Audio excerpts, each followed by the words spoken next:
Já faz alguns anos, eu estava indo para a Zona Sul de São Paulo para atender um convite, quando o trânsito me fez parar bem de frente a uma igreja evangélica. Eu vi que as pessoas estavam ali bem próximas do palco, com as mãos levantadas e repetindo entusiasticamente o que uma pastora ou uma ministra de louvor dizia com o microfone na mão.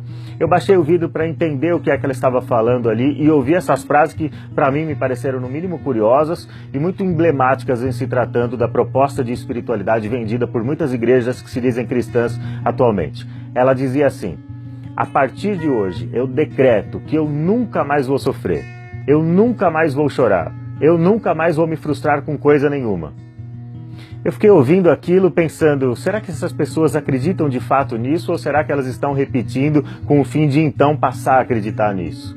O fato é que essas frases ou esse episódio não retrata apenas um caso isolado de uma pastora isolada, numa igreja isolada na Zona Sul de São Paulo, mas ela reflete um pensamento quase que generalizado em muitas igrejas cristãs.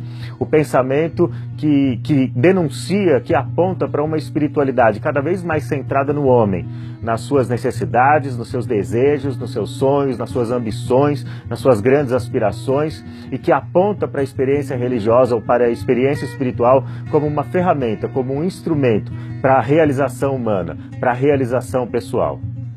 Esse tipo de espiritualidade que a gente está vendo hoje é uma espiritualidade focada muito mais em um programa de autoajuda, ou que se parece muito mais com um programa de autoajuda, do que com a espiritualidade bíblica, com a espiritualidade cristã e com a espiritualidade experimentada pelos cristãos ao longo de 20 séculos de história do pensamento e da igreja cristã.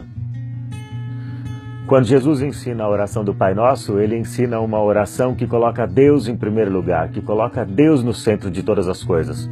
Ele ensina os seus discípulos a fazer 7 petições a Deus nessa oração, mas as 3 primeiras petições estão relacionadas ao nome, ao reino e à vontade de Deus. Ele ensina os seus discípulos a pedir: Pai Nosso que estás nos céus, santificado seja o teu nome.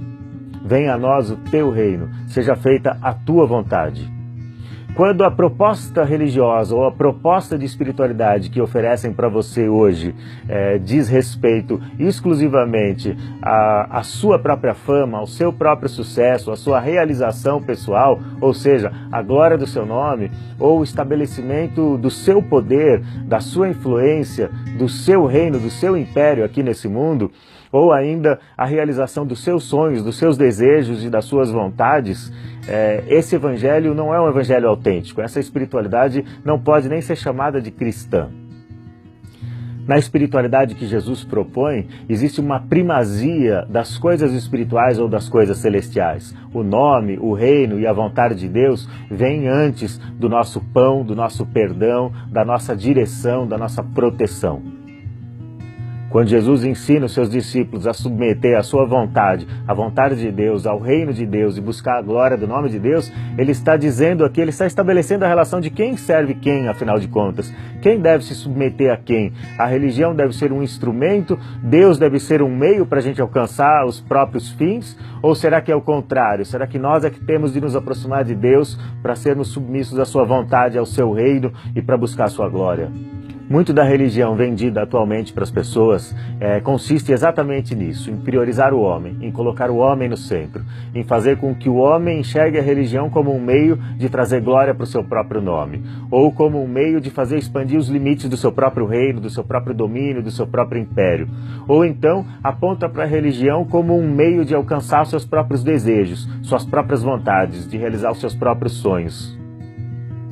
Essa não é a religião verdadeira. Esse não é o evangelho conforme Jesus propõe. Buscar o reino de Deus e a sua justiça devem vir antes da busca por todas as outras coisas.